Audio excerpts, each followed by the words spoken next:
All new here at 10, happening tomorrow, the Beaumont City Council could take action to crack down on game rooms.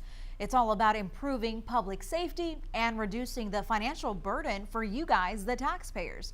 Good evening, Southeast Texas. The City Council will consider changing its ordinance to increase oversight on game rooms and their operations. The existing ordinance has been on the books for nearly a decade. 12 News reporter Kyle Orr joins us to break down what's being proposed. Kyle?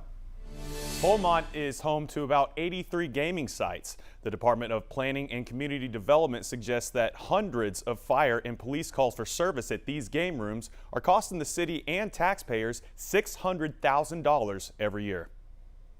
We've identified some issues with enforcing, not least of which is there's a high cost to the city to enforce the codes. Beaumont Assistant City Manager Christopher Boone is proposing amendments aimed at forcing game rooms to be more accountable in terms of costs and public safety. Because we do feel like we've gotten a lot more game rooms locating here just because our ordinance, the application fees have been low, the restrictions are not as strict as some cities. In August, we were in Orange County when sheriff's deputies raided several game rooms there.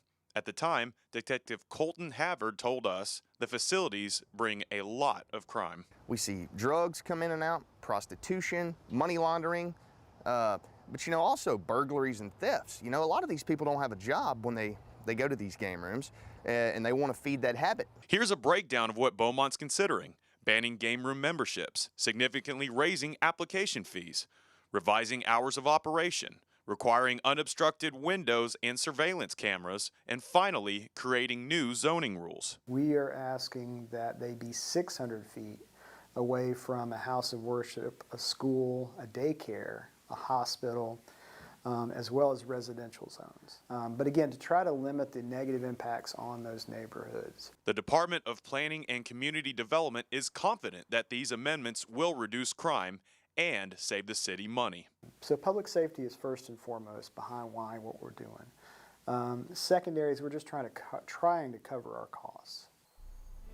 The proposed amendments are set to be presented before Beaumont City Council tomorrow. 12 News will continue to keep you updated on the status of the upcoming resolution. Live in studio, Kyle Orr, 12 News.